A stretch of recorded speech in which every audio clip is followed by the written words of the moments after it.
Good morning, School of Light. We are in chapter 18 of First Chronicles. And if you remember yesterday, we talked about the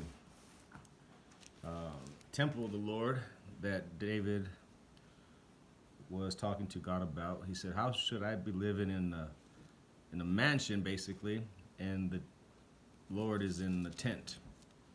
And then God promised David that his line would build him a temple, but not David himself. It would be his son. It ends up becoming Solomon. So here we are, chapter 18, David's victories. In the course of time, David defeated the Philistines and subdued them, and he took Gath and its surrounding villages and control of the Philistines. David also defeated the Moabites, and they became subject to him and brought tribute.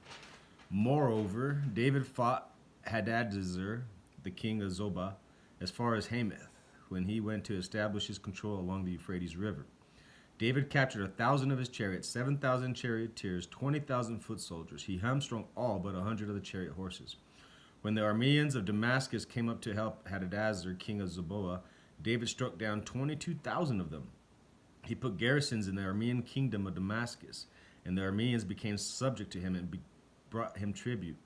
The Lord gave David victory everywhere he went. David took the gold shields carried by the officers of Hadadezer and brought them to Jerusalem from Tebah and Kun, towns that belonged to Hadadezer. David took great quantity of bronze, which Solomon used to make the bronze sea, the pillars, and various bronze articles. When Tou, king of Hamath, heard that David had defeated the entire army of Hadadezer, king of Zobah, he sent his son Hadoram to King David to greet him and congratulate him on his victory in battle over Hadadezer, who had been at war with Tou. Hadoram brought all kinds of articles of gold and silver and bronze. King David dedicated these articles to the Lord as he had done with the silver and the gold he had taken from all these nations, Edom and Moab, the Ammonites and the Philistines, and Amalek. Abishai, son of Zeruiah, struck down 18,000 Edomites in the valley of Salt. He put garrisons in Edom, and all the Edomites became subject to David. The Lord gave David victory everywhere he went.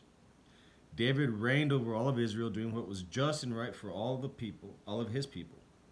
Joab, son of Zeruiah, was over the army. Jehoshaphat, son of Ahilud, was recorder. Zadok, son of Ahitub, and Ahimelech, son of Abiathar, were priests. Shavsha was secretary. Benaiah, son of Jehoiada, was over the Kerethites and the Pelethites, and David's sons were chief officials at the king's side.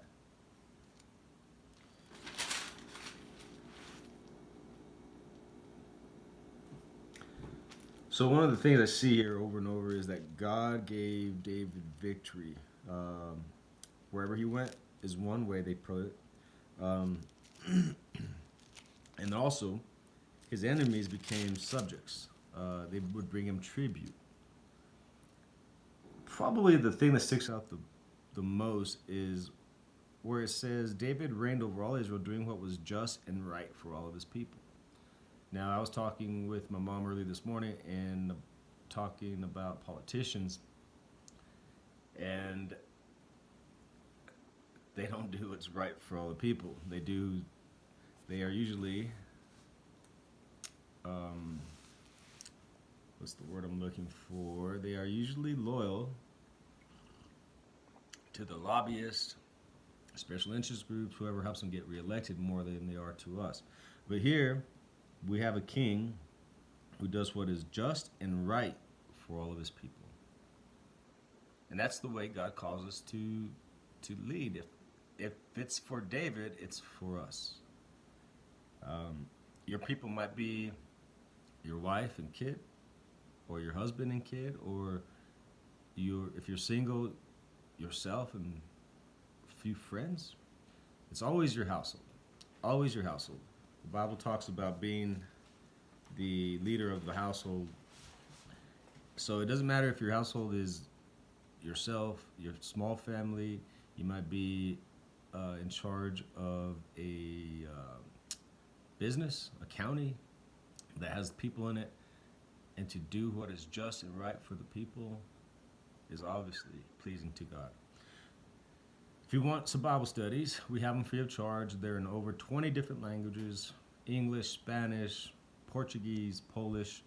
They're biblically sound, doctrinally solid, and they come in through the mail, no charge to you. Just let me know. We'll send them in the mail. When you return it, there's postage, everything's paid for. It goes back to Tennessee where BJ grades it. Once she grades it, she'll send you out the next in its series. So I hope you have a good day. I hope that helps you understand First Chronicle chapter 18 a little bit better, and it gives you something to meditate on. Like Psalms 1 says, "Blessed is he who does not walk in the way of the wicked, stand in the way of sinners, or sits in the seat of mockers, but his delight is in the law of the Lord, and on his law he meditates day and night. He is like a tree planted by streams of water, which yields its fruit in due season, and whose leaves never wither." So be that person that meditates on his law day and night. And here's a small portion of that to meditate on. God bless.